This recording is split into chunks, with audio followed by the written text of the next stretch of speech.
Here's the end. I'm plugging it into my iPhone 16. Nothing is happening. I'll press this.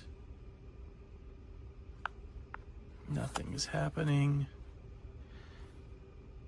In one instruction thing online, it said hold for 15 seconds to reset it. I don't know why I'm resetting a battery.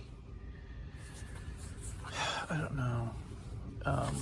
This port right here is supposed to make it go faster, and I tried that and that did nothing. So nothing.